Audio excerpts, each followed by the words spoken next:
ശല്യം ചെയ്തയാളെ, മകളെ ബസ്സിൽ വെച്ച് ഉപദ്രവിക്കാൻ ശ്രമിച്ചയാളുടെ മൂക്കിന്റെ പാലം ഇടിച്ചു തകർത്ത സംഭവത്തിൽ അമ്മയ്ക്കെതിരെ കേസെടുക്കും. അടിയേറ്റ ആളുടെ മൂക്കിന്റെ പാലത്തിന് പൊട്ടലുണ്ട്. മെഡിക്കൽ സർട്ടിഫിക്കറ്റ് അടിസ്ഥാനമാക്കിയായിരിക്കും പോലീസിന്റെ തുടർ നടപടി. കുട്ടികളുടെ കാലിൽ ഇങ്ങനെ തൊടയിൽ കയറി പിടിച്ചു. അപ്പം മോള് ചോദിച്ചു, എന്തിനാ അങ്കിളെ, എന്തിനാ എൻ്റെ കാലിൽ ഇങ്ങനെ പിടിച്ചത്, എന്തിനാ പിടിച്ചത്, നിങ്ങൾ എന്തിനാ എൻ്റെ ദേഹത്ത് ടച്ച് ചെയ്തതെന്ന് ചോദിച്ചവൾ അയാളോട് ചോദിക്കും.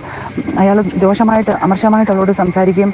അടിക്കാൻ ഇങ്ങനെ ചാടിച്ചെല്ലുകയും ചീത്ത അസഭ്യം പറയുകയും ചെയ്ത് ചേഷ്ടകളൊക്കെ കാണിക്കുകയൊക്കെ ഉണ്ടായി. അപ്പോൾ അവൾ പേടിച്ച് അടുത്തൊരു കടയിലേക്ക് ചെന്ന് അവിടുന്ന് ഫോൺ വാങ്ങിച്ച് എന്നെ വിളിച്ചു. അപ്പം ഞാൻ ആ സ്ഥലത്ത് ബസ് സ്റ്റോപ്പിൽ ചെന്ന് വിവരം അന്വേഷിച്ചപ്പം ഒരാൾ കയറി അവളുടെ കാലിൽ പിടിച്ചു എന്ന് പറഞ്ഞു. അപ്പം ആളെന്തെന്ന് വെച്ചപ്പം പറഞ്ഞു, ആ കടയ്ക്കകത്ത് കയറിയിരിക്കുന്നു എന്ന് പറഞ്ഞു.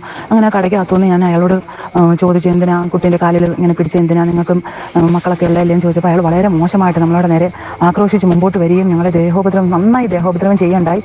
സ്വന്തം മകളെ എന്തിനാണ് ഉപദ്രവിച്ചത്, എന്തിനാണ് എന്റെ മകളെ തൊട്ടതെന്ന് ചോദിച്ചുകൊണ്ട് അമ്മയ്ക്ക് നേരെ അടിക്കാനും അവർക്ക് നേരെ അക്രമം അഴിച്ചുവിടാനും ഒക്കെ തുടങ്ങിയ ഒരാൾക്ക് സ്വയരക്ഷ